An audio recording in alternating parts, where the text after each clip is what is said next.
Attacks using acid have happened all over the world.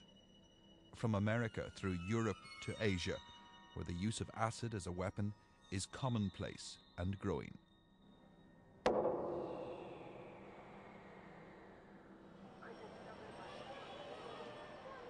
Dhaka, Bangladesh, where throwing acid at someone's face is usually a crime committed by the rich against the poor, male against female.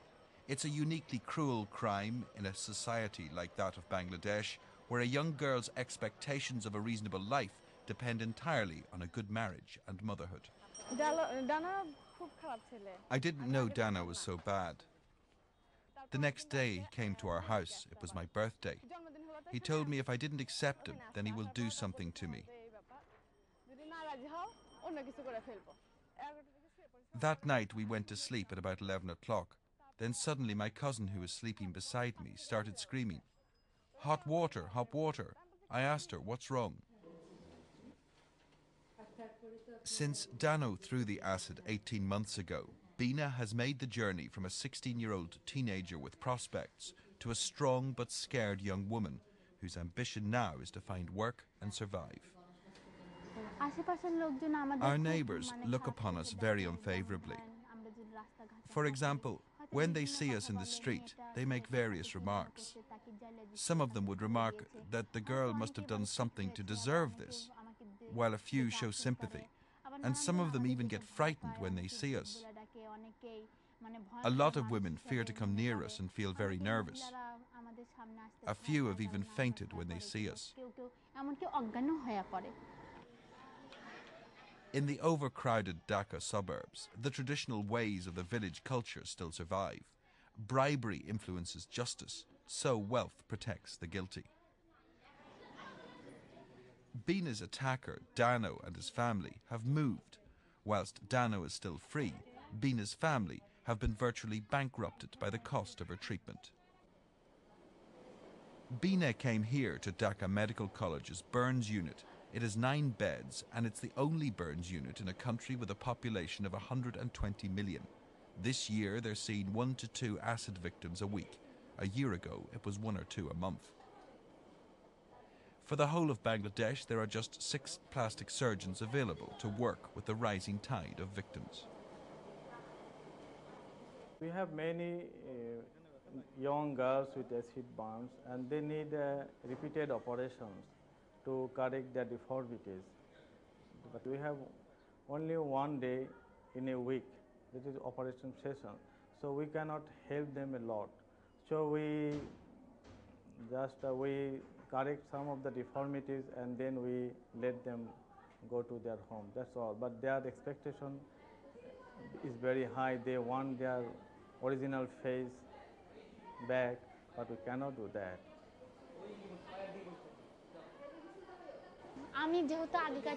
I will never be able to get my good looks back, because to do so will cost a lot of money, and my family can't afford it. I smile and laugh and seem merry in front of people, because if I appear unhappy, then it makes everyone in my family sad. That's why, despite the pain inside me, I never appear sad and always show people that I'm happy on the outside. For many of the mostly young victims of acid, it's the coming to terms with their new and very different circumstances that's the most painful. Beeta now travels around Bangladesh counselling new victims of acid. There are lots of girls who become very nervous, but they shouldn't lose hope. We have to move forward, and we have to confront them so that no more girls will be attacked. But if out of fear we do nothing, then we won't achieve much. That's why we have to work together. Today she's visiting 16-year-old Selena.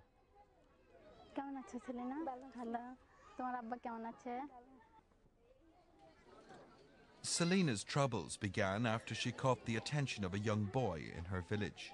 She rejected his advances. Her family complained to the boy's family. The boy's response was to threaten her. On the night of Shabi Barat at 7 o'clock, when I was returning from having a bath, the boy's sister told me to stop and asked me where I was going to say my prayers. I told her that I would be saying my prayers at home. At that moment, the boy crept up behind me and threw acid at me and ran away. I felt I was burning. Then the boy's uncle came. I told him that Kadir had thrown acid at my face.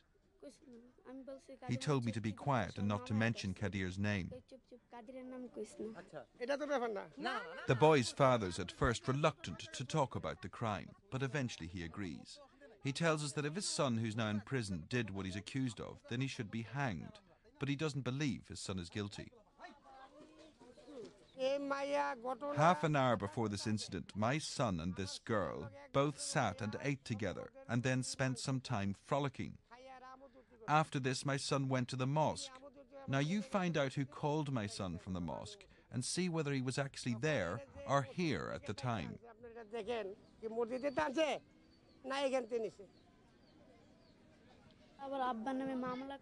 They've started a case against my father. He wants to make my father suffer in jail like his son. After the case, the police came to arrest my father, but he absconded. Now he has to report to the police station in town once every month. Even now they're saying that if we don't withdraw the case against his son, then they would do something to me and my father.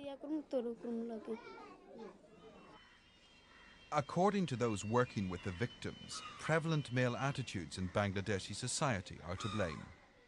I think it comes out of this mindset of men, and particularly young men, that they have a right over a young woman that they fancy, and she cannot possibly refuse him. I think this goes beyond their ego to think that somebody may not want them. If they want somebody, she should want him, and if she doesn't, then he will destroy her face. Bangladesh's Inspector General of Police was too busy to discuss the issues raised by the increasing numbers of acid attacks. We wanted to ask how it was that only a few of the hundreds accused of acid attacks are charged. There is a law in our country, but the law is not, I don't know, it's not applied to the people who are throwing acids. Maybe the people who are throwing acid, they are very influential in the society. So the police, the law officials, they cannot go to them. And the poor victims, they are not getting any help from the administration, from the police, I think so. That's why the incidence is progressively increasing, even in the presence of law. Do you have any acid? What sort? Sulfuric acid. Our driver tells these 12-year-old boys he needs some acid for his car battery. It's available everywhere. 1 litre of concentrated sulfuric acid costs less than $50. Until very recently, women disfigured by acid remained behind closed doors and curtained windows. Now, victims and relatives regularly meet to share ideas and their experiences.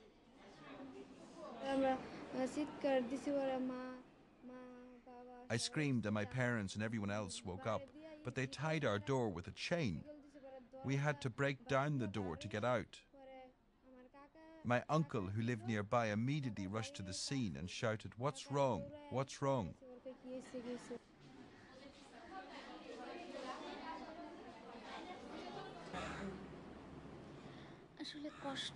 You can't sit back in your pain.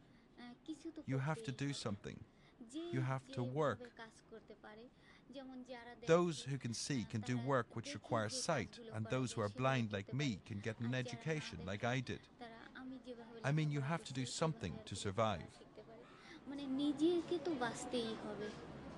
The campaign organizer Nasreen Haq sees these meetings as early steps towards changing Bangladesh's relaxed attitude to acid attacks and their victims. They are going out in the public now. They are going out to meet people, and they are speaking out against violence, and they're speaking out against not only acid violence, they're speaking out against violence against young girls in general. So I see them as catalyzing the change in society, and I'm hopeful that they will bring about a positive change. And of course, I think this society has to change. Beena has begun to accept her fate, but her anger against her attacker endures. When I think of Dano, I think of punishing him. Today or tomorrow, I will punish him. Even if the government doesn't punish him, I will. I will stand on my own feet. But then I don't have the confidence. When there are people around me, I feel a bit confident. But when they all leave, then I feel so...